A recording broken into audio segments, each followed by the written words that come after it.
sur le site des éditions Ménonites. Donc, je disais bienvenue donc, à ce webinaire sur donc, le dossier Quand genre, culture et foi s'entrechoquent, donc 20 questions sur le genre. Peut-être que vous l'avez lu, peut-être que vous ne l'avez pas lu, hein, c'est pas une obligation. On peut effectivement assister à ce webinaire sans avoir le dossier et puis le lire par la suite. Peut-être que c'est ça, les échanges de ce soir vous donneront envie de le lire. Voilà, en tout cas, il est disponible déjà depuis novembre, donc vous pouvez vous le procurer sur le site des éditions Ménonites ou bien euh, voilà, en nous envoyant un petit message pour qu'on puisse vous l'envoyer. Vous le voyez à l'écran, un dossier a été écrit par Marie-Noëlle Yoder, qui est donc présente ce soir. Merci à elle. Et puis, on veut remercier aussi Jonathan, qui est là pour nous introduire dans ce thème. Mais avant de lui passer la parole, je laisse la parole à Michel, qui va donc enchaîner pour la suite. Bonsoir à chacune et à chacun. Soyez les bienvenus, les personnes de France, de Suisse, du Québec et peut-être d'ailleurs encore. Au Québec, ça doit être l'après-midi. Pour nous, c'est le soir. En tout cas, c'est une joie de vous accueillir et de vivre ce webinaire ensemble autour du livre Quand genre, culture et foi s'entrechoquent, 20 questions sur le genre, écrit donc par Marie-Noëlle Yoder. Je dis deux mots sur nos deux intervenants de ce soir. Donc Marie-Noëlle est directrice et enseignante au centre de formation du Binnenberg, pasteur dans une église ménonite en Suisse. Elle est aussi cofondatrice et animatrice du blog Servir ensemble, hommes et femmes dans l'Église. Et elle a aussi précédemment exercé comme psychothérapeute.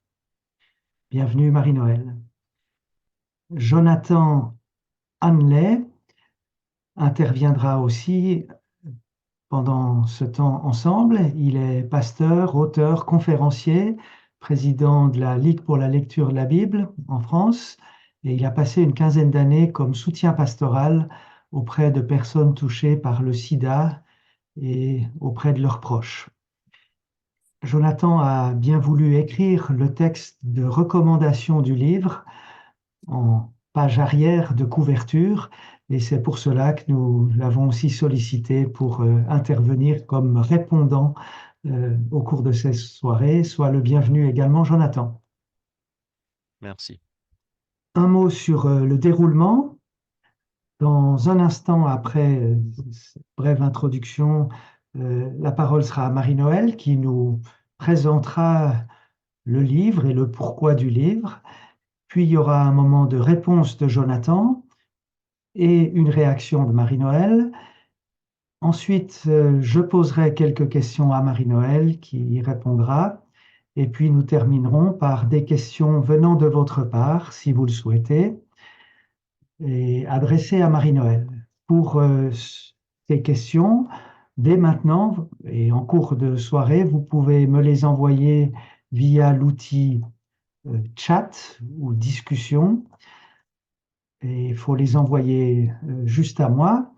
Et puis, donc, je sélectionnerai, vu qu'on est très nombreux, probablement qu'il faudra sélectionner l'une ou l'autre de vos questions pour la quinzaine de minutes de questions-réponses que nous avons prévues. Merci de votre compréhension si votre question n'est pas retenue. Nous visons une fin vers 21h30.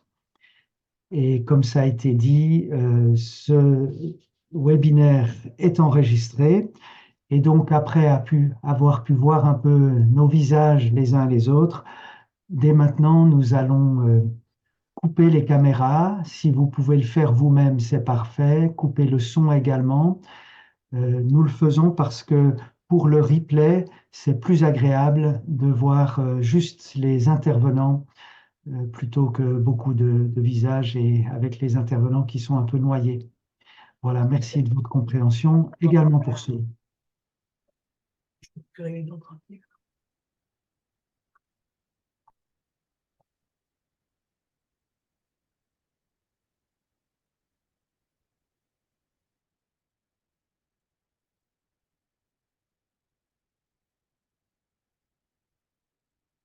Voilà, donc nous allons continuer. Si les personnes dont la caméra n'est pas coupée peuvent le faire encore, ça serait bien. Mais nous enchaînons donc avec une présentation du livre par Marie-Noël. À toi la parole. Bonjour à toutes et à tous. Bah, ça y est, je vous vois plus, alors, mais en tout cas, bienvenue. Et puis, je suis très touchée que vous soyez tous là et puis qu'on puisse aussi poursuivre la discussion ensemble. C'est vrai que l'écriture, c'est un moment assez solitaire où finalement on est face à ses pensées, où on les organise et puis où au final on les publie. Et je crois que c'est une discussion dont j'espère que le dossier va alimenter les discussions en Église. Donc j'espère vraiment aussi qu'on pourra avoir l'occasion de poursuivre les uns et les autres. J'ai écrit ce petit dossier pas comme un point final sur la question, mais plutôt comme une tentative d'approche, une proposition, et je suis toujours ravie d'être en dialogue là-dessus. Merci d'être là du milieu évangélique, du milieu ménonite, mais aussi en dehors, pour parler d'un sujet délicat qui touche à notre humanité. Et puis, c'est jamais anodin quand on touche finalement à l'humanité, parce que on tombe vite dans des questions qui sont éminemment personnelles et qui sont éminemment personnelles pour nous en tant que chrétiens, aussi pour la société dans laquelle on vit. Alors voilà, ce livre est né d'un double parcours en psychologie, en théologie, et puis cette volonté aussi de prendre au sérieux ce qui se passe dans la société, ce que vivent les uns et les autres, les discours qui sont développés aujourd'hui, et puis de les mettre en dialogue avec les affirmations de la Bible. Et c'est ce va-et-vient qui me tenait à cœur sur ce sujet et que j'ai essayé de présenter tout au long des lignes. Et voilà, en suivant un certain nombre de questions, j'ai choisi une vingtaine de questions dans ce livre. Elles ont déjà été tournées dans tous les sens. Ça a été compliqué de trouver une manière pour que ce qui a été dit puisse construire ce qui va suivre, etc. Mais voilà, j'espère que ça a pu être clair dans la structure. En tout cas, ce va-et-vient me semble nécessaire aujourd'hui avec des affirmations de la société qui sont toujours plus fortes. Et puis, nous, en tant que chrétiens, qui à la fois baignons dans cette société, on n'est pas en dehors du monde, et puis à la fois qui avons un texte qui permet aussi de critiquer certaines affirmations, qui permet de voir où sont les ponts, où sont les lieux où on peut se rencontrer, et puis de construire ensemble une posture de ce que ça signifie d'être chrétien dans un monde qui ne l'est pas. En tout cas, je me suis vraiment, j'ai eu aussi beaucoup de plaisir à pouvoir prendre ce temps de poser ces différentes, ce va-et-vient entre les affirmations de la Bible et les affirmations de la société. C'est un sujet qui nous touche toutes et tous, et j'espère aussi que l'esprit de cette soirée pourra être respectueux et pourra être chercher justement ce dialogue vertueux. Ce monde dans lequel nous sommes, il change très rapidement. Peut-être qu'en lisant les quelques pages, vous vous êtes identifié à cet ancien monde que je décris un petit peu pour faire des catégories qui sont aidantes. Et probablement que toutes les personnes ici ont grandi, se sont construites dans cet ancien monde. Et aujourd'hui, avec tous les changements qui sont autour de nous, c'est parfois difficile d'y voir clair. Et c'était aussi mon intention dans ce livre d'apporter des explications, d'essayer d'éclaircir certaines choses. J'ai entendu beaucoup de raccourcis tout au long de mon parcours et ça me semblait être important de pouvoir prendre le temps justement de poser les choses, de voir où sont les questions des personnes qui nous entourent et pas simplement de venir, comme ça, c'est parfois le cas malheureusement, avec des gros sabots, l'impression qu'on a tout compris et puis de se déverser dans un monde qui comprend juste pas d'où on vient et puis ce qu'on essaye de faire. Donc ce va-et-vient, il cherche à nourrir ce dialogue de façon respectueuse. C'est, pour prendre une image un petit peu du positionnement que j'ai essayé de développer, c'est Henri Nouwen dans un de ses livres sur les 3 mouvements de la vie spirituelle, où il développe une invitation finalement pour les chrétiens de passer de l'hostilité à l'hospitalité, où il dit que quand on dit à une personne, mais tu peux venir chez moi, mais que si tu penses comme moi, si tu vois comme moi, si tu as les mêmes croyances que moi, alors c'est une forme d'amour un peu conditionnel, alors que l'Évangile, nous rappelle Nawen, nous invite à aller au-delà, à accueillir l'autre dans ce qui fait qu'il est autre, et puis d'essayer de s'ouvrir aussi à la réalité qui est la sienne.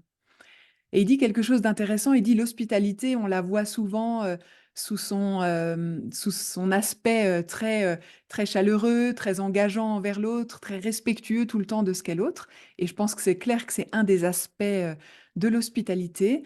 Mais il dit quelque chose d'intéressant, il dit, mais si on laisse l'autre juste tourner en rond avec ses propres idées, alors est-ce que c'est vraiment de l'hospitalité qu'on pratique, ou bien est-ce que la véritable hospitalité, ça serait pas à la fois d'accueillir l'autre pleinement dans ce qu'il est, là où il en est, dans son histoire, dans ce qu'il est capable d'affirmer à un moment donné, et puis à la fois pour nous-mêmes, et je crois que c'est une bonne interpellation en tant que croyant, d'être pleinement présent dans la relation pour oser les questions, pour oser les confrontations, pour oser les discussions engagées sur les divergences de points de vue.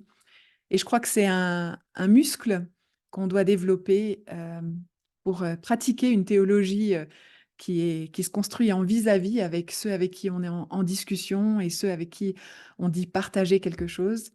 Voilà, c'est quelque chose que j'ai essayé de traduire de manière plus spécifique par rapport à ce thème du genre dans ce livre. La vraie hospitalité, dit Nawen, suppose réceptivité et confrontation. Les deux sont nécessaires pour être pleinement présents l'un à l'autre dans une relation.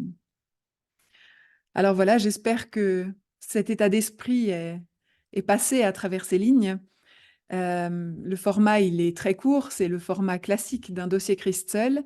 Et puis, c'était pas facile sur un sujet éminemment complexe où chaque mot peut aussi être mal interprété. C'est vrai que c'est un sujet qui est délicat.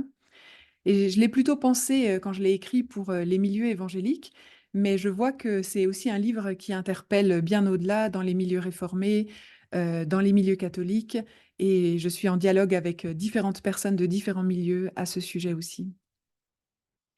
Alors, en concertation avec les éditions Ménonites, ça nous a semblé plus clair de formuler ce livre question après question pour essayer de structurer, de rendre le propos plus digeste, plus accessible, et puis de donner à la fois des pistes d'explication et puis aussi des éclairages bibliques.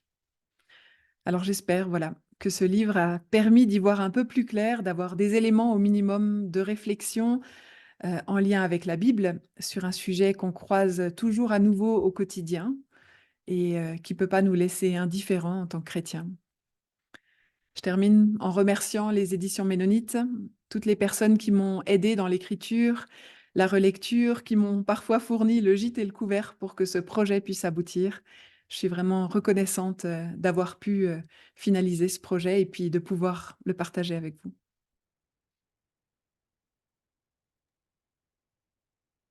Merci Marie-Noëlle pour cette présentation et mise en perspective de ce que tu as essayé de proposer. Juste avant de donner la parole à Jonathan, je montre, si besoin, la table des matières, puisque tu évoquais les 20 questions qui ont qui structurent le livre. Ça donne une idée du sujet, mais nous aurons l'occasion encore d'y revenir. Voilà, alors la parole à Jonathan, si tu arrives à faire une apparition pour qu'on puisse te voir et t'entendre. À toi la parole. Bonjour, oui, voilà, merci beaucoup Michel, merci Marie-Noëlle. C'est un plaisir pour moi de participer de la sorte à cette soirée en évoquant mon appréciation de ton livre Marie-Noëlle, Quand genre, culture et foi s'entrechoquent. Nous avons plusieurs fois évoqué la possibilité d'écrire quelque chose à quatre mains. Mais voilà qu'à défaut de pouvoir collaborer de cette manière-là, tu me donnes le privilège de participer ce soir à ce webinaire. Pour moi, ce qui fait l'attrait une grande partie de l'attrait de ce travail, c'est la manière dont tu refuses les partis pris traditionnels, dont tu rejettes les interprétations superficielles, mais rassurantes, mais clivantes, et dont tu récuses les arguments convenus lorsqu'ils ne correspondent pas à la vocation qu'a adressée notre Seigneur Jésus-Christ à l'Église et aux chrétiens. Tout d'abord, dès l'avant-propos, tu écris une phrase qui me plaît beaucoup. Les propos de ce livre seront trop fermés pour certains et trop ouverts pour d'autres. En refusant le confort des extrêmes, tu t'aventures sur un terrain où il faut du courage. En effet, les extrêmes rassurent. J'en veux pour démonstration la résurgence actuelle de nombreux extrémismes que l'on pensait éteints. Les positions extrêmes évitent de devoir se poser trop de questions et elles proposent des réponses faciles et rapides, même si fondamentalement insatisfaisantes, à des questions complexes et longues. Alors oui, il faut du courage pour se frayer une nouvelle voie, une autre voie, qui ne se satisfait pas de la sécurité des extrêmes, et tu le fais à de nombreuses reprises dans cet ouvrage.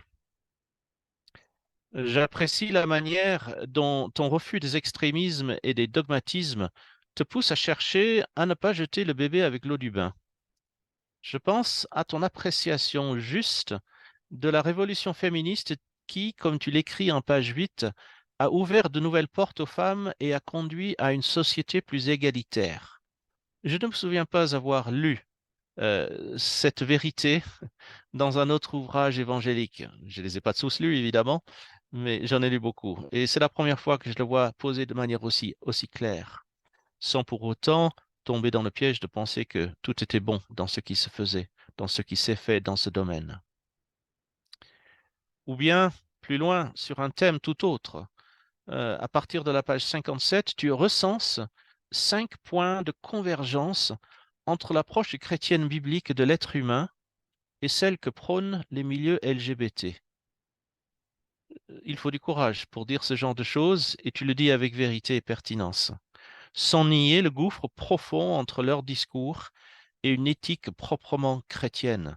Tu refuses, là encore un refus que j'apprécie dans cet ouvrage, tu refuses d'accepter les préjugés qui désignent certaines personnes comme étant les ennemis de la foi chrétienne, alors qu'il s'agit généralement, et c'est mon expérience, de personnes qui n'ont jamais vraiment eu l'occasion de s'asseoir et de prendre un café ou un thé avec des disciples de Jésus-Christ.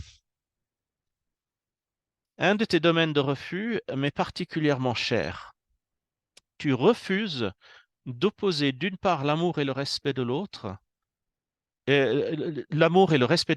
et d'autre part la vérité. J'apprécie ce refus d'une opposition entre l'amour et la vérité.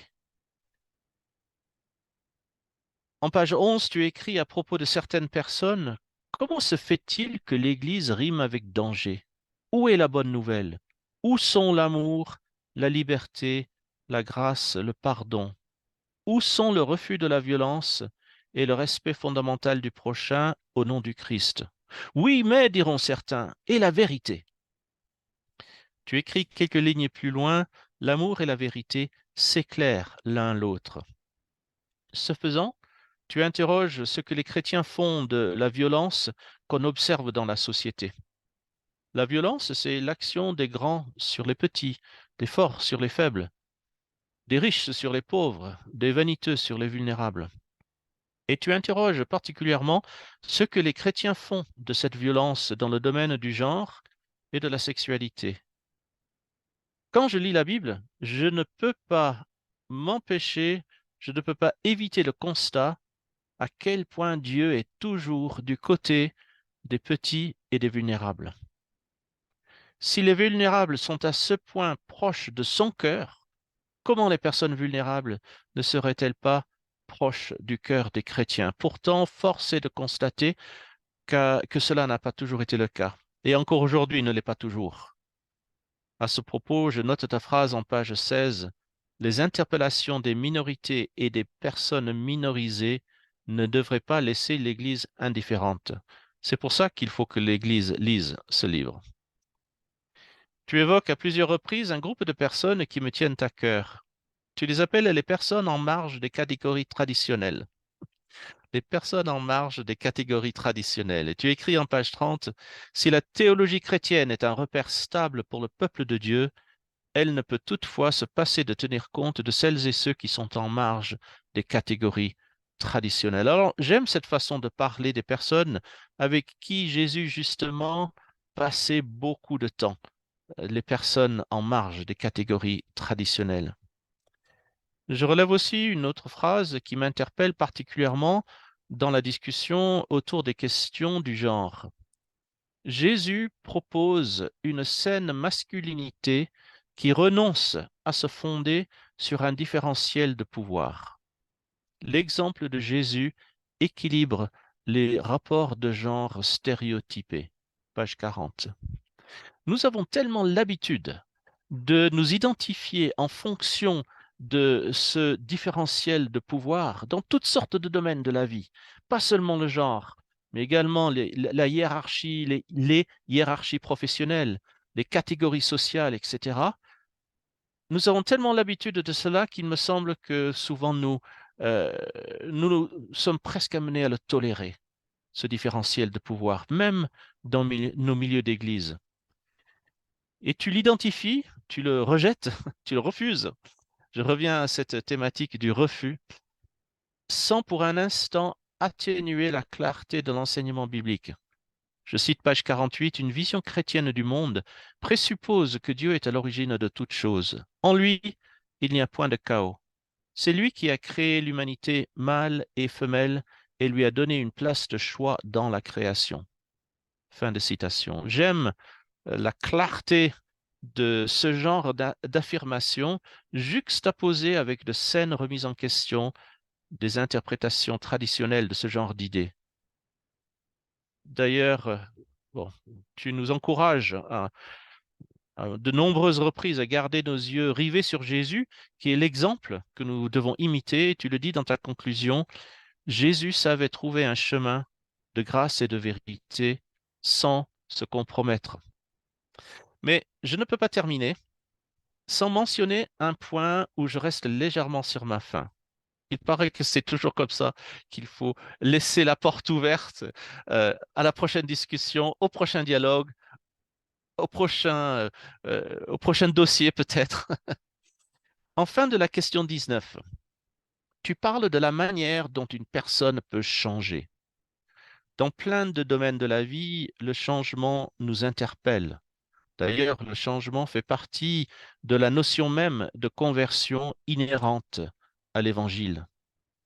Alors, il ne s'agit pas de changer de manière désordonnée et contraire au dessein divin pour nous, mais en quoi le changement peut-il faire partie de notre vie, de la vie et de la vie de personnes vulnérables, de la vie de personnes touchées par la complexité de l'existence, notamment dans le domaine du genre et de son expression culturelle.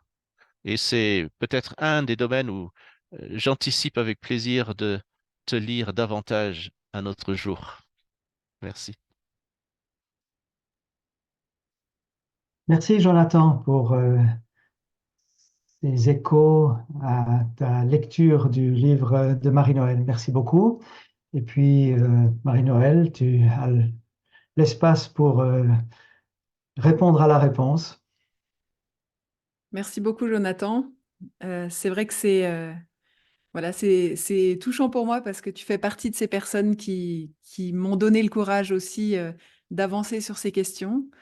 Je crois que c'est pour moi quelque chose de bienfaisant aussi de me rendre compte qu'on peut avancer avec bienveillance pour les personnes tout en cherchant à tenir les vérités bibliques dans la rencontre, d'être fortement ancré et puis à la fois vraiment en relation avec les personnes qui nous entourent. Et c'est aussi ce que je sens dans ton approche. Merci aussi pour voilà, ce passage en revue de mon livre. C'est vrai que voilà, c'est toujours intéressant d'entendre ce qui ressort d'une lecture de par quelqu'un d'autre. C'est vrai que ce chemin de crête que j'ai essayé de parcourir, qui essaye de s'éloigner à la fois d'un libéralisme où finalement tout ce qui compte, c'est d'aimer la personne et puis l'enseignement biblique, on le passe on le diminue tellement qu'il ne joue plus un rôle dans la relation, ou à l'inverse, de maintenir l'enseignement biblique sur un tel piédestal que on n'est plus en capacité de voir l'autre dans sa réalité. Et ça, c'est un chemin de crête que j'ai essayé de parcourir. Je me dis toujours que quand je reçois des commentaires un peu acerbes à la fois des personnes qui sont plus conservatrices et à la fois des personnes qui sont plus ouvertes, c'est que on est en train de naviguer sur un chemin de crête qui est au milieu. Voilà, c'est toujours le défi, hein, les chemins de crête, de pouvoir rester dans cet équilibre qui est souhaitable, où on peut voir les deux. Mais en tout cas, merci pour cette relecture. Le changement, tu m'interpelles sur cette question du changement. La question du changement, elle est profondément ancrée dans une perspective chrétienne. On croit que Dieu peut changer les choses. On croit que notre Dieu, c'est un Dieu du changement, que c'est un Dieu de la transformation même, un Dieu qui nous accompagne dans les reconstructions, dans les réorientations du cœur, dans aussi la recherche de vérité. Et c'est vrai que j'ai pas beaucoup insisté sur le rôle de l'esprit dans mon dossier, mais pour moi, c'est vraiment l'esprit de Dieu qui accompagne ces transformations, qui les suscite, qui les permet et qui permet parfois aussi qu'il y ait des zones d'ombre qui soient mises en lumière dans nos vies. Et quand je dis ça à la fois pour des personnes qui sont en questionnement et qui cherchent à avancer avec Dieu, mais aussi pour tout un chacun. Je crois qu'on a tous besoin de cet éclairage qui vient de la part de la Bible et qui permet le changement. Et finalement, on peut dire que l'Église, c'est un peuple qui est en marche vers du changement, vers un changement qui honore Dieu, un changement qui concerne tous les domaines de la vie. Je crois qu'il n'y a pas de domaines qui en sont exclus. Et puis c'est un mouvement dans lequel on peut toutes et tous s'inscrire. Et je crois que c'est pour moi aussi quelque chose qui m'a frappée, c'est que très souvent, on attend du changement de certaines personnes. Et on croit au changement pour certaines personnes, alors qu'en fait, la Bible, elle dit que en fait, on a toutes et tous besoin de changement et que Dieu veut provoquer, veut susciter, veut faire fructifier des changements dans nos propres cœurs, dans nos propres vies. Et parfois, je me dis que si on était toutes et tous occupés à nos changements et aux changements que le Seigneur suscite en nous, on construirait aussi des communautés qui seraient davantage accueillantes et bienveillantes pour que chacun puisse avancer avec les défis qui sont les siens. Donc c'est vrai que c'est quelque chose qui me tient à cœur. Je pense que c'est quelque chose qui est fondamental dans la vie chrétienne. Le fait de faire demi-tour, la conversion, la métanoïa, c'est le changement. C'est un changement de cap, un changement de Dieu, un changement personnel qui se réoriente aussi en fonction du projet du royaume de Dieu. Donc il y a là quelque chose de fondamental, mais qui concerne tout le monde et pas seulement les personnes qui sont voilà, en chemin aussi avec des questions liées au genre.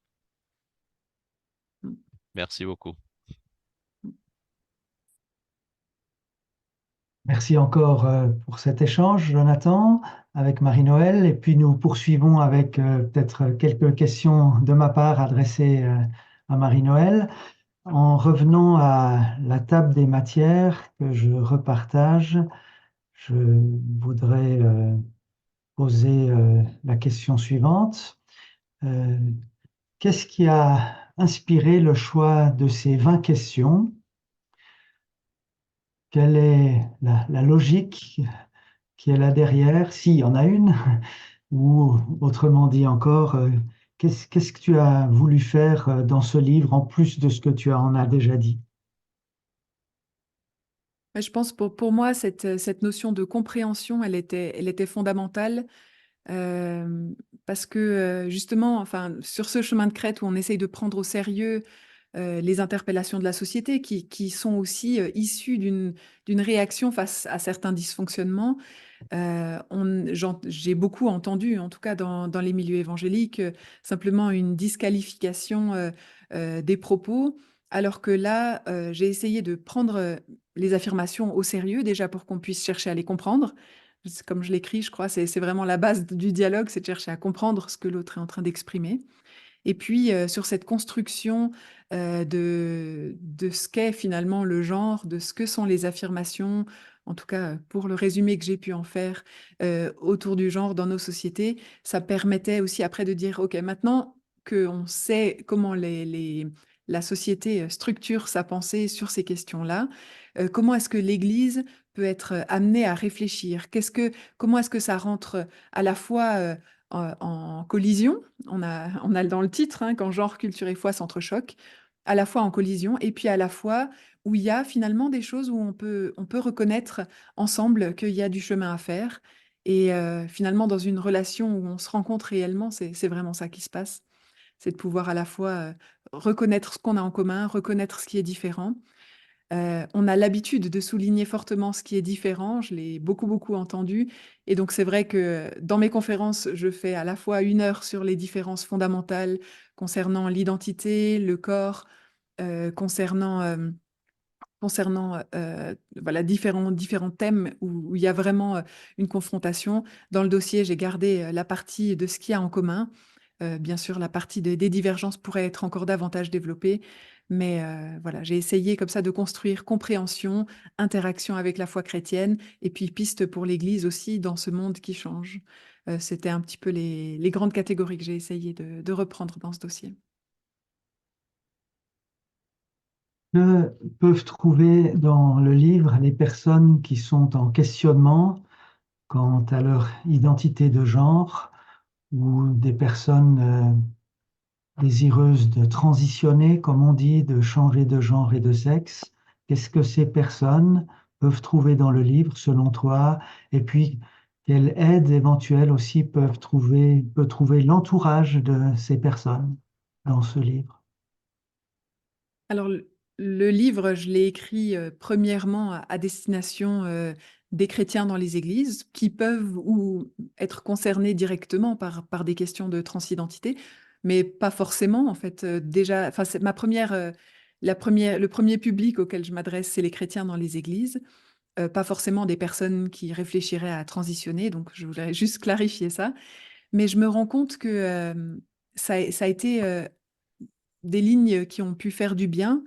D'une part parce que ça permet de thématiser quelque chose qui est très très peu thématisé du monde francophone. Alors hormis quelques traductions de l'anglais, en fait, il y a très très peu dans le monde évangélique, en tout cas, qui est écrit sur ce sujet parce que c'est un sujet qui est délicat. Et donc de pouvoir thématiser, oser dire certaines choses, entrer en dialogue, avoir des gens dont on sait qu'ils peuvent discuter avec bienveillance et quand même voilà, tenir un avis et puis l'argumenter et puis voir comment on peut construire ensemble. Ça a été vraiment bienfaisant, en tout cas pour un certain nombre de familles. J'entends beaucoup de familles qui se sentent extrêmement seules avec ce thème, où l'Église sait pas trop sur quel pied danser, parfois avec tout et son contraire, et puis où justement il y a peu de ressources. Donc là, je pense que rien que le fait de thématiser ce tabou, ça a été bienfaisant pour un certain nombre de personnes.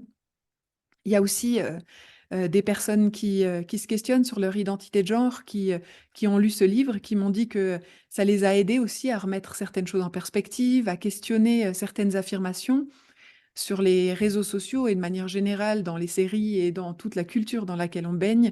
Il y a beaucoup de raccourcis qui sont faits sur cette question. Et en fait, ce pas de côté ou ce pas de recul en interaction avec l'écriture, il est bien moins présent en réalité que les affirmations de société. Et donc, pour certains jeunes, ça a aussi été aidant de pouvoir revisiter peut-être certains raccourcis qui étaient faits, de pouvoir étoffer aussi leurs réflexions dans ce sujet-là. Et puis, il y a des personnes qui ont transitionné, qui ont aussi lu ce livre, qui m'ont fait un retour. Et j'ai été aussi très touchée de la bienveillance de plusieurs personnes qui m'ont dit à quel point ce livre est nécessaire et fait du bien dans les églises évangéliques de manière large. Et je me dis que c'est nécessaire, en fait, d'avoir des paroles peut-être, voilà, c'est peut-être prétentieux de dire ça comme ça, mais d'essayer d'avoir en tout cas des paroles de paix, des paroles qui cherchent à être en relation, des paroles qui essayent de prendre la Bible au sérieux et les gens au sérieux.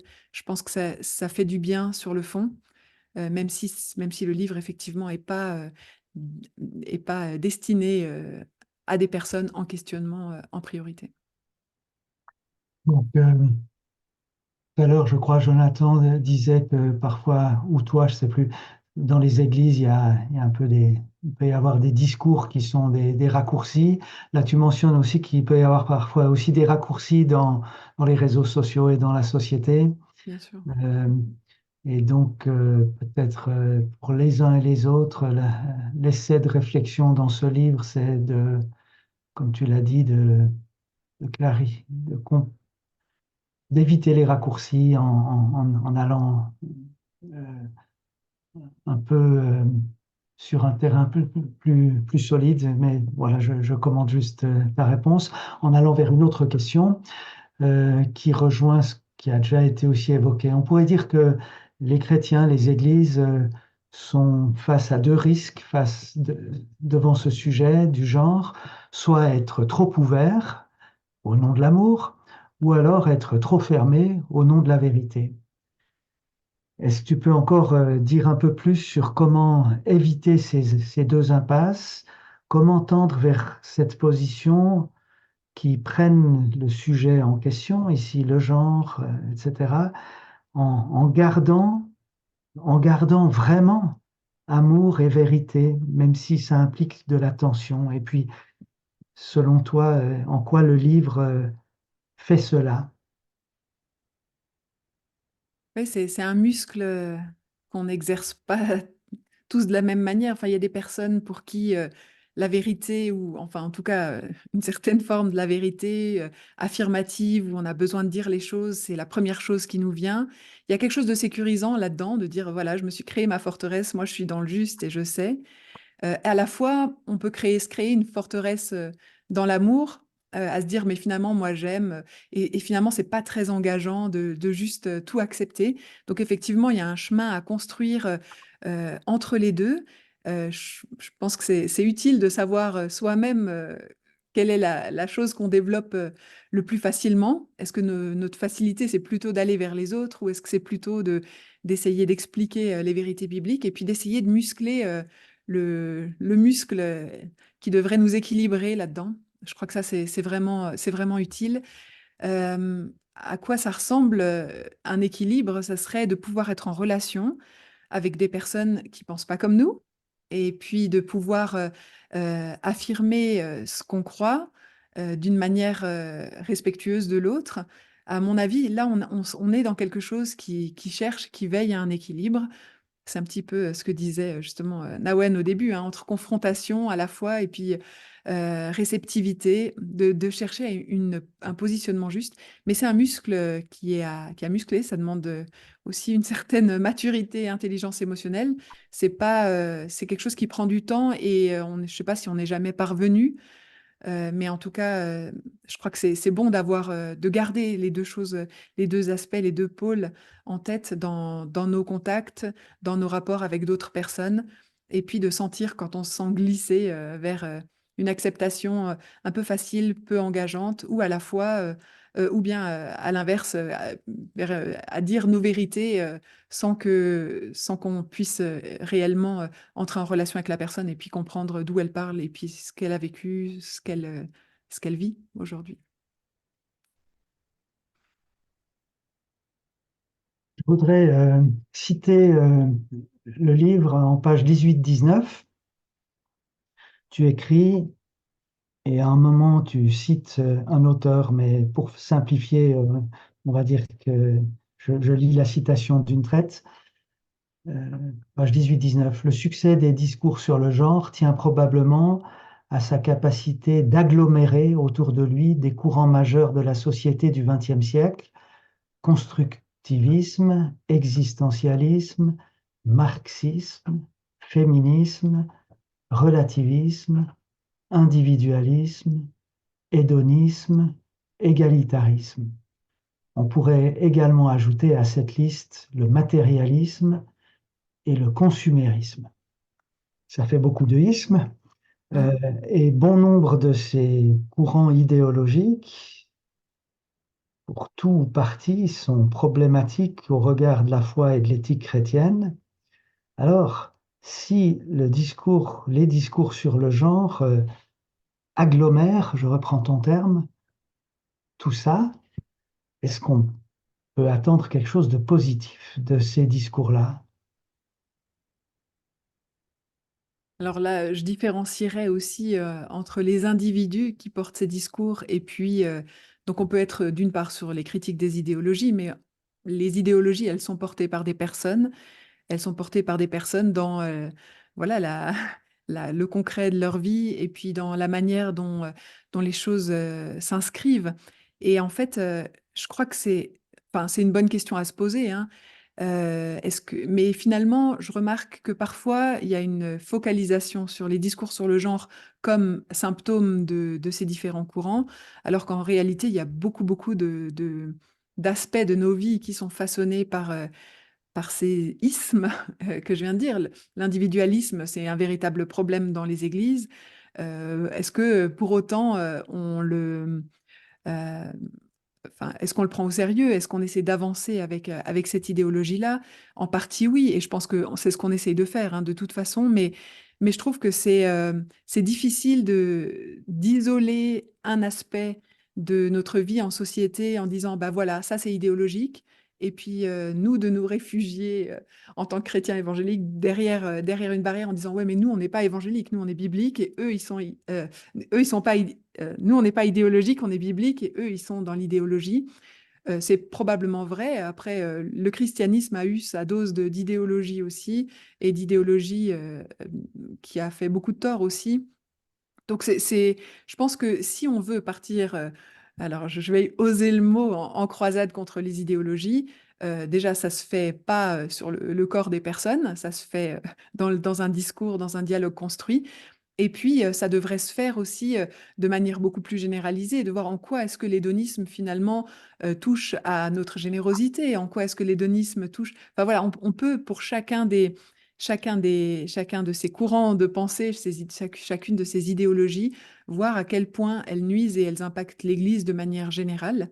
Et je pense qu'on peut dire, si on poussait au bout du bout, qu'en fait, toutes ces idéologies, elles sont présentes aussi dans nos conceptions. Et puis, c'est pour ça que ce travail de tri, de va-et-vient entre l'écriture et puis les affirmations de la société est absolument nécessaire pour qu'on puisse se diriger ensemble vers la direction du royaume de Dieu, vers la direction que Jésus a pointé du doigt, à ce qu'il est venu incarner et puis à ce que la Bible nous encourage à vivre. Et donc je crois qu'il y a là une critique des idéologies qui devrait être en réalité constante et dans tous les domaines. J'essaye de le faire en partie brièvement dans ce dossier. Ça pourrait être fait de manière beaucoup plus expansive si quelqu'un se sent appelé à ça. Mais à mon avis, encore une fois, ce ménage, il a besoin d'être fait de manière beaucoup plus large que juste dans ce sujet-là, ce qui ne signifie pas qu'il ne doit pas être fait dans ce sujet-là, effectivement. Une dernière question de ma part. Sur cette question du genre, on peut faire une distinction entre, d'une part, les personnes qui assument une identité de genre différente de leur sexe biologique, et d'autre part, la militance et les lobbies dans ce domaine. Alors, par rapport aux personnes, je pense que tu prônes le respect et l'accueil. Et le dialogue. Et le dialogue, oui. Mais que devraient faire les chrétiens et les églises face à la militance, face aux lobbies qui cherchent à influencer les évolutions de la société dans le sens, entre autres, de la relativisation de la binarité sexuelle, homme-femme, masculin-féminin. Alors, est-ce qu'il faut laisser faire la militance et les lobbies ou résister, et dans ce cas, comment? C'est une bonne question, hein. Ça pose toute la question du rôle de l'Église. Je crois que parfois, il y a besoin d'avoir des paroles claires. Idéalement, c'est bien que ça soit des paroles qui soient aussi représentatives d'un large groupe. Je pense que c'est nécessaire. Ceci dit, pour moi, la question, c'est toujours comment est-ce qu'on peut donner une parole d'un large groupe sans commencer à opposer Église et milieu LGBT, parce qu'en fait, c'est aussi ça la question, c'est comment est-ce que on renforce un discours finalement qui peut être jugé homophobe et transphobe. Comment est-ce qu'on peut désamorcer cette polarisation-là en s'érigeant face à d'autres discours? pour moi, il y a la place publique, et je pense que voilà, c'est la force aussi des démocraties, c'est qu'il devrait y avoir des places de dialogue, de confrontation des idées. Ça m'attriste de voir que parfois c'est pas possible, aussi parce que il peut y avoir du fanatisme de tous bords.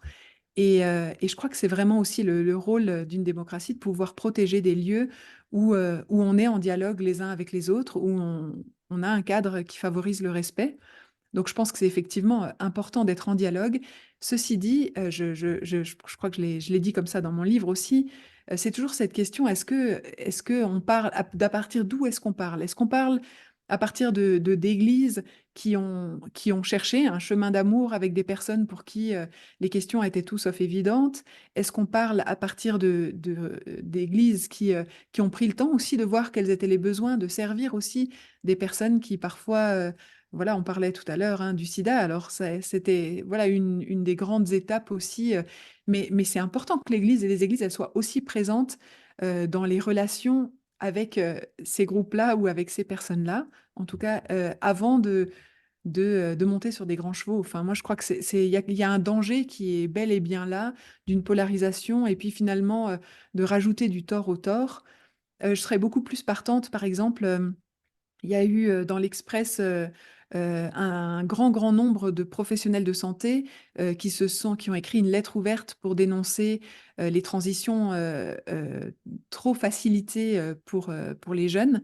Et je me dis, par exemple, là, les chrétiens pourraient se joindre à d'autres mouvements de société pour que ça ne devienne pas un dialogue stérile qui oppose encore une énième fois personnes LGBT et Église, mais que ce soit une place de discussion interne à la société qui fédère finalement un certain nombre de personnes. D'ailleurs, dans les personnes qui ont signé la lettre ouverte de l'Express, il y avait entre autres des personnes qui travaillaient dans les milieux LGBT qui, elles aussi, s'inquiètent de la facilité qui est accordée pour les transitions des jeunes. Et puis pour finalement, et ce qui est dénoncé dans cette lettre, c'est quelque chose de relativement sectaire, c'est une forme d'emprise, de discours unilatéral où finalement on disqualifie tous ceux qui auraient un autre discours. Et là, il y a la société civile qui s'alerte, qui interpelle.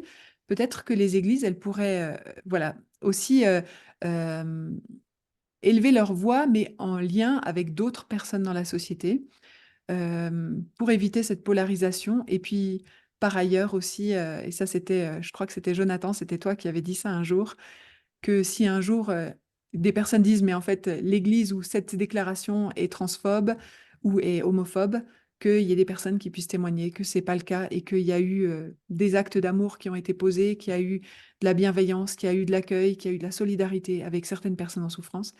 Et là, je crois que notre voix, elle aurait aussi une autre couleur que si elle est seulement militance. Elle a besoin d'être militance et diaconie. Elle a besoin d'être militance euh, et, euh, et amour. Enfin, elle a besoin d'être parole et amour. Et je crois que si on a l'un sans l'autre, on court au nouveau une grave dérive de passer pour les moralisateurs du monde, alors qu'en fait, on aurait déjà bien du ménage à faire chez nous. Merci pour ces réponses. Et puis, nous poursuivons avec quelques questions reçues. Merci beaucoup aux personnes qui en ont envoyé. Et vous pouvez peut-être encore en envoyer. J'en ai déjà quelques-unes. On verra. Mais en tout cas, je commence par une première. Donc, je relaye la question qui vient d'Étienne Nussbaumer et qui écrit: Dans la question du genre, il me semble que la Bible parle du péché, de dysfonctionnement, point de suspension. Où est-ce que le livre parle de cet aspect? Alors merci pour, pour la remarque. C'est une remarque que j'ai déjà entendue. C'est vrai que pour moi, je sais que enfin, je sais que c'est un sujet qui mérite débat. Je crois que le péché, c'est un véritable thème qui mérite d'être abordé et je le fais de manière plus large dans les conférences. Dans le cadre de cet écrit, pour moi, c'était important aussi de pouvoir euh, justement, enfin, je trouve que c'est très très rapidement cette question du péché, elle se cristallise sur certains aspects de la vie, sur certaines questions, et on manque de le voir plus largement. Et en fait, je pense que je pourrais développer je pourrais développer un chapitre sur le péché pour moi, c'est assez évident qu'il y a voilà, des chemins qui sont des chemins qui vont vers de la perdition et puis vers où finalement on se perd soi-même et où on se perd soi-même devant Dieu. Et il y a des chemins de construction et de restauration et des chemins qui font du bien, qui sont dans le cadre de la volonté de Dieu. Donc ça, j'ai pas de problème à l'affirmer. Je pense juste que quand on traite la question du péché, et le cadre du dossier était serré pour ça, on doit le traiter dans toute sa largesse, c'est-à-dire aussi dans, euh, dans tout ce que ça implique pour nous toutes et tous de vivre dans le péché. Et c'est vrai pour les personnes enfin, c'est vrai potentiellement pour des personnes en chemin avec ces questions, mais c'est vrai aussi pour tout un chacun. Et donc, ça replace pour moi le discours et j'hésiterais à le nommer unilatéralement et avec force, spécifiquement sur cette question, si je ne peux pas le nommer de manière plus large pour l'ensemble de l'Église. En matière d'éthique sexuelle et familiale, par exemple, la question de la pornographie, c'est aussi un sujet dont on parle très peu dans les églises. Il y a aussi un excellent dossier Christelle sur ce sujet. Et pour moi, la question de la fidélité, voilà, on peut parler de la pureté du regard si on prend l'enseignement de Jésus au sérieux. La question, les questions d'éthique sexuelle et familiale, en fait, elles nous engagent toutes et tous. Et je trouve que voilà, cette cristallisation sur les milieux LGBT, je la trouve assez malsaine. Et c'est pour ça aussi que j'ai pas rajouté une couche dans ce livre sans pouvoir les mettre en perspective de manière plus large. Je ne sais pas si ça répond à la question, mais en tout cas, ça explique pourquoi j'ai peu insisté sur cette question-là. Et souvent, on est plus obsédé par le péché de l'autre que par le sien, et je trouve que c'est des pentes dangereuses. J'ai pas de problème à nommer les péchés. Je pense que j'ai besoin, mais je sais aussi à quel point j'ai besoin de les nommer chez moi avant de pouvoir être en dialogue avec quelqu'un sur son péché à lui.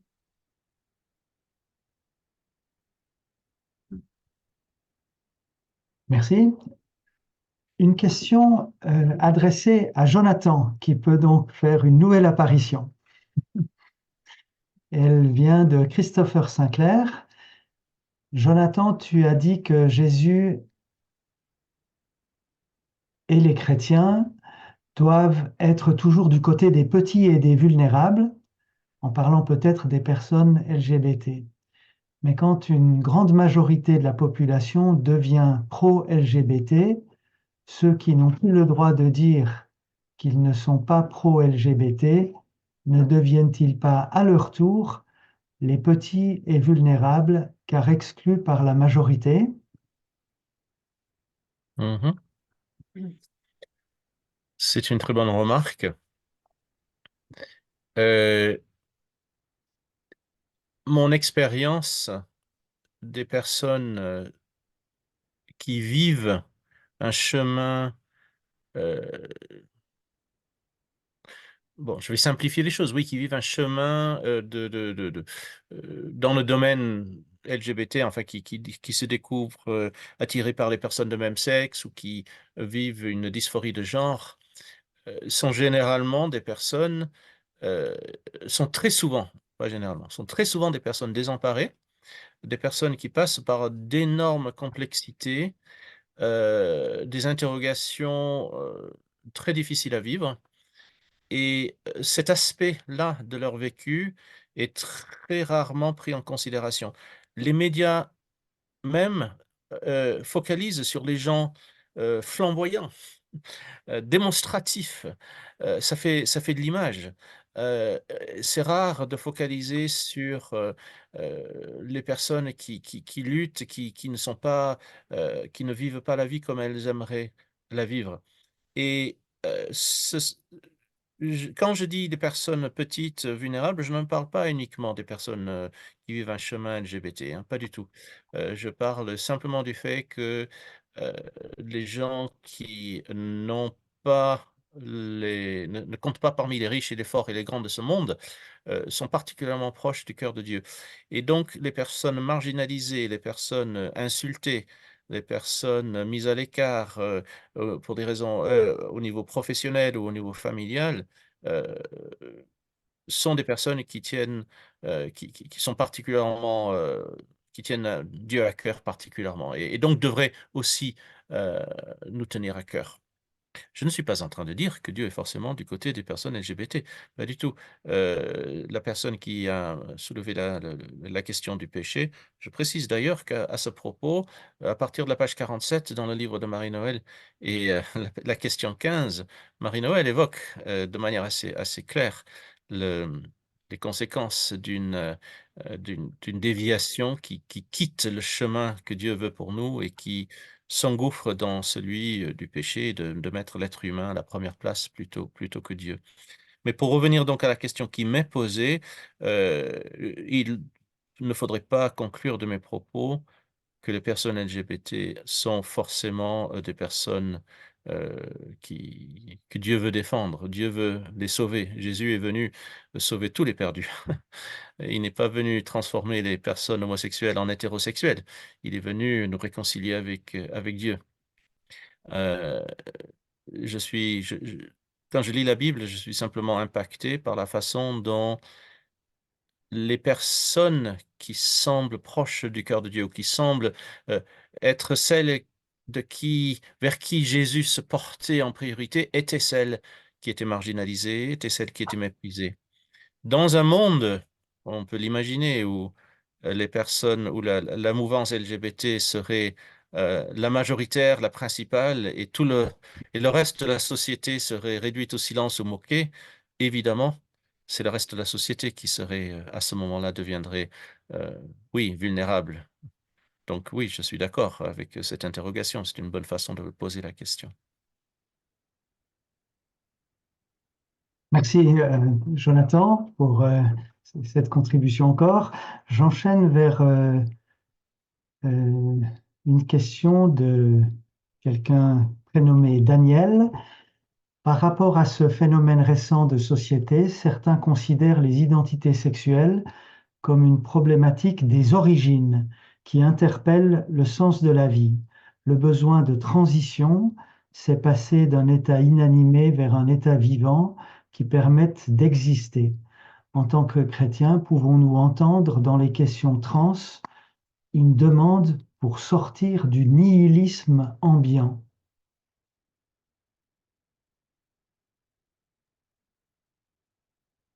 Alors, c'est une question qui demanderait beaucoup plus de détails et de développement, mais effectivement, enfin, et après, chaque parcours reste unique par rapport à ça, mais ça peut être ça. Et il y a, pour certains, en tout cas, une soif il y a comme une soif de spiritualité il y a une recherche, il y a une quête existentielle.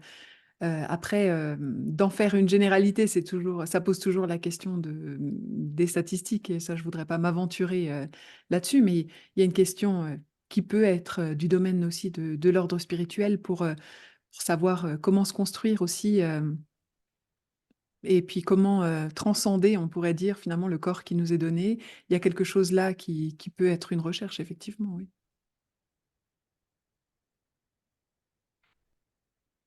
Autre question d'une personne qui souhaite rester anonyme. Marie-Noël, que pensez-vous du baptême de personnes LGBT? Alors, c'est une question qui est importante, qui est aussi ressortie régulièrement. Ça pose pour moi la question, enfin parfois on réfléchit par rapport à la particularité de la situation au lieu de réfléchir par rapport aux grandes lignes. Qu'est-ce qui fait que quelqu'un peut être baptisé? Quelqu'un peut être baptisé si cette personne, elle confesse sa foi en Jésus-Christ, si elle est prête à lui abandonner sa vie, si elle veut vivre et se conformer à son enseignement. Donc il y a là, c'est là la base du baptême, c'est la base du baptême qu'on pratique, qui, à mon avis, dans un contexte bien compris, devrait aller de pair avec devenir membre d'une église, c'est-à-dire comprendre ce que c'est de devenir chrétien comme membre du corps du Christ. Et donc là, il y a quelque chose qui se joue. La question qui est finalement là derrière, c'est est-ce qu'il faut avoir résolu tous ces questionnements et tous ces problèmes pour pouvoir se faire baptiser? Et heureusement, non. Enfin, heureusement, Dieu, il peut aussi nous accompagner dans ces cheminements. Il y a des personnes Il y a des personnes qui ont eu des changements radicaux dans leur vie sur des questionnements internes qu'ils pouvaient avoir. Il y a des personnes aussi qui vivent toute leur vie avec ces questionnements. Et de vivre avec des questionnements et des luttes, ça n'empêche pas à rechercher un chemin de fidélité avec le Christ.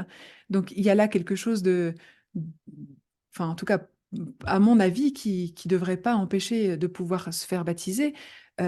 Pour moi, c'est la même question finalement qu'on poserait à n'importe qui. Qu'est-ce qui fait qu'on peut pratiquer le baptême? On peut pratiquer le baptême s'il y a une confession de la foi en Jésus-Christ, s'il y a la volonté aussi de se soumettre à l'enseignement de la parole. Pour moi, c'est pas incompatible du tout avec des personnes qui auraient des questionnements personnels, internes, intimes, et puis qui doivent trouver un chemin avec ça. Et j'aimerais dire aussi qu'il y a dans nos églises des personnes qui, je sais pas, parfois elles se qualifieraient elles-mêmes dans ce groupe d'LGBT, parfois non, mais il y a des personnes dans nos églises qui ont des attirances homosexuelles et qui choisissent de vivre ou l'abstinence et le célibat, ou de vivre parfois dans le cadre d'un mariage hétérosexuel. Je sais que c'est difficile à entendre pour certains, mais si vous voulez entendre des histoires et des témoignages, je peux que vous recommander le podcast Genre d'histoire, donc genre d'histoire au pluriel. Et c'est tout un tas de témoignages de personnes dans le milieu évangélique qui vivent avec des attirances homosexuelles ou avec des troubles concernant l'identité de genre, et qui décident, qui choisissent de tenir leur identité en Christ comme étant supérieure, et puis à avancer avec cette identité. Finalement, on se dit, mais en fait, peut-être qu'à l'intérieur de moi, c'est le bazar, mais cette identité en Christ, je sais ce qu'elle vaut, je sais ce que Jésus a fait pour moi, j'accepte sa mort pour mes péchés et je veux avancer avec lui sur ce chemin qui est un chemin difficile. Et il y a des conjoints aussi de partenaires homosexuels qui témoignent, qui disent ce que ça produit aussi dans un couple hétérosexuel quand l'un des deux est attiré par les personnes de même sexe. Donc voilà, parfois on a l'impression, j'ai déjà entendu ça, ah bah chez nous il n'y a pas de ça. Bah, si chez vous il n'y a pas de ça, c'est juste que les personnes sont toutes parties ou bien qu'elles n'osent pas en parler. C'est une réalité aussi dans nos églises, et le baptême, c'est une manière de confirmer un engagement devant Dieu. Peut-être je peux poursuivre, enfin je ne sais pas combien de temps il y a, mais ça pose d'autres questions aussi. Souvent c'est baptême devenir membre, est-ce que l'un ou l'autre, etc.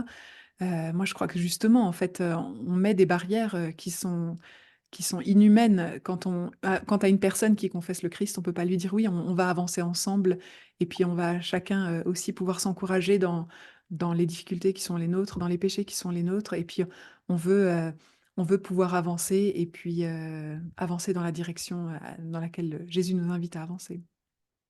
Juste pour comprendre, dans ta réponse, tu fais la différence entre, on pourrait dire, une orientation LGBT et une pratique LGBT?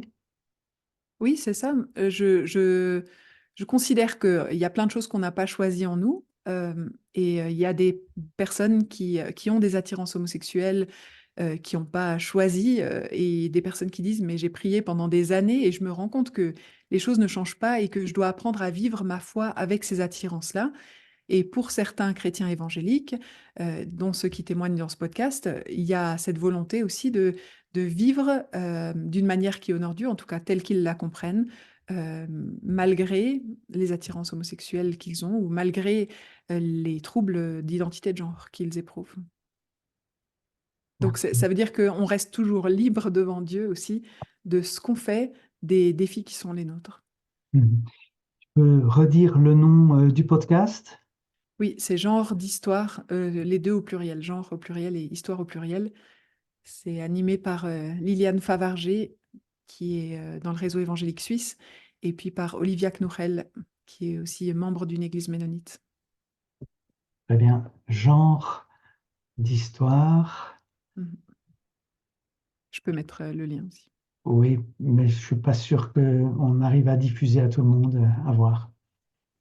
Alors, le temps passe. On a un peu débordé, mais je trouvais que il y a, il y a des bonnes questions et c'est bien de prendre un peu de temps. Je pense que je vais sélectionner une dernière question.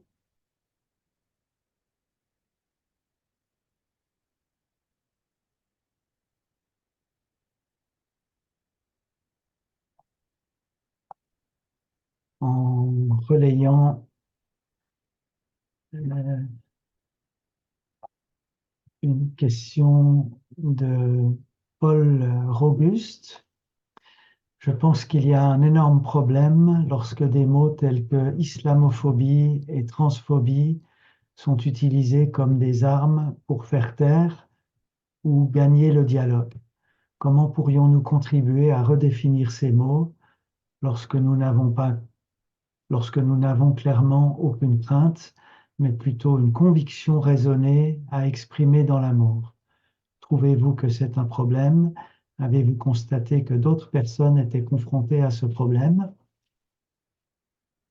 Alors oui, c'est vrai, c'est une réalité. Dans la discussion, on peut vouloir être en dialogue en tant que chrétien, on peut vouloir être en dialogue de manière saine, et ça peut ne pas être accueilli. C'est la réalité du dialogue.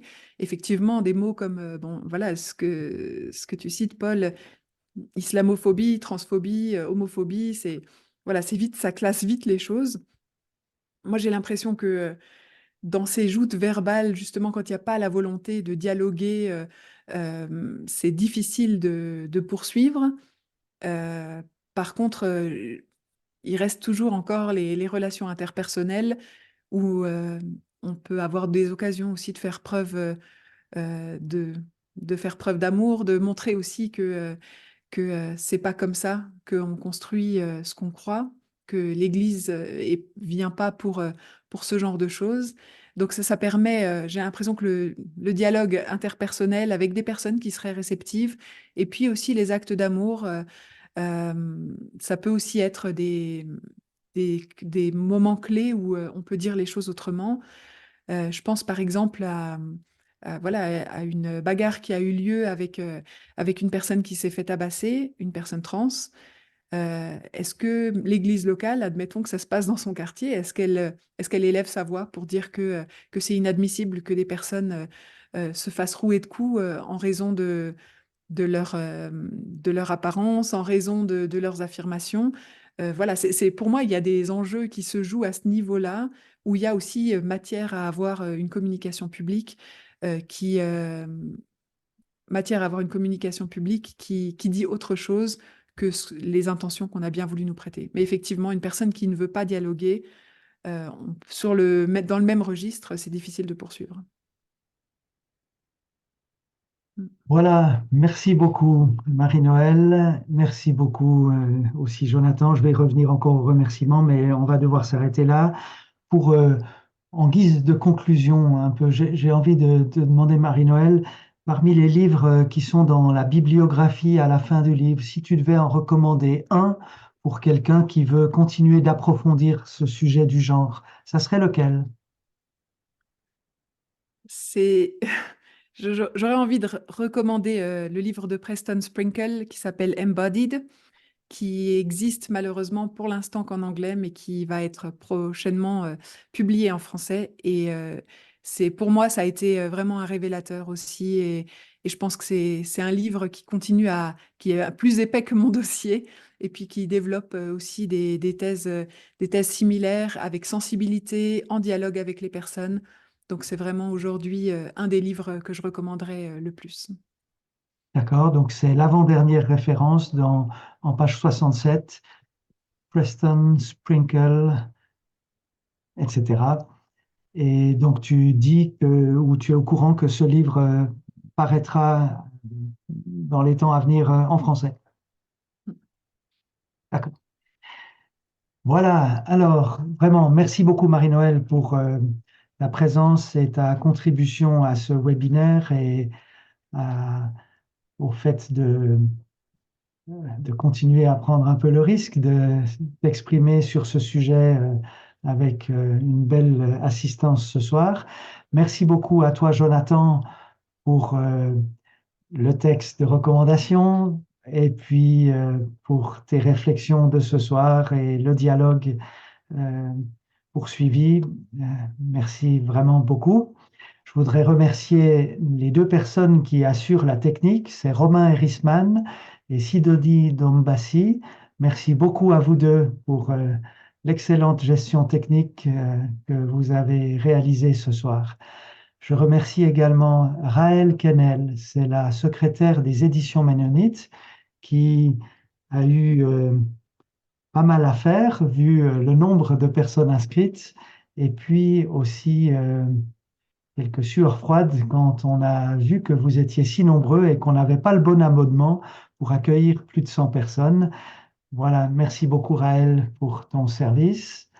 Merci également à Samuel Bermond du conseil d'administration des éditions Ménonites et qui va reprendre la parole dans un instant. Je dis juste que donc l'enregistrement sera disponible sur le site des éditions Ménonites, a priori à partir de samedi. N'hésitez pas à signaler la chose à d'autres personnes de votre entourage. La parole à Samuel pour conclure. Merci Michel, merci à tous les intervenants, merci aussi à ceux qui ont posé des questions. Je vais être bref, je vais juste rappeler un petit peu déjà le prochain webinaire, hein, puisque celui-ci a eu beaucoup de succès, donc je pense que vous êtes intéressé par la formule, hein, cette formule qu'on a expérimentée déjà depuis un peu plus d'un an. Le prochain aura lieu le 24 mai, donc vous avez encore un petit peu le temps, vous pouvez vous tenir informé, hein, bien sûr on communiquera là-dessus.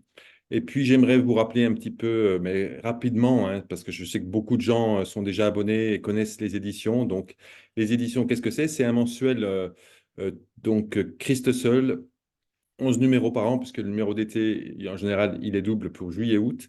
Et puis, 3 petits livres donc, qui sont publiés chaque année avec des thèmes différents. Un thème point de repère, un thème Église en marche et un thème foi au quotidien avec objectif donc d'avoir de traiter des thèmes qui sont en général d'actualité, des thèmes qui sont des fois un peu compliqués, mais on essaye justement de les mettre à portée de tout le monde. Et c'est pour ça que vous avez un format assez ramassé. Donc en général, c'est autour de 80-90 pages, hein. C'est le format qu'on privilégie pour que ce soit accessible au plus de personnes possible, à des grands lecteurs, mais aussi à des gens qui n'aiment pas se lancer dans des grands livres.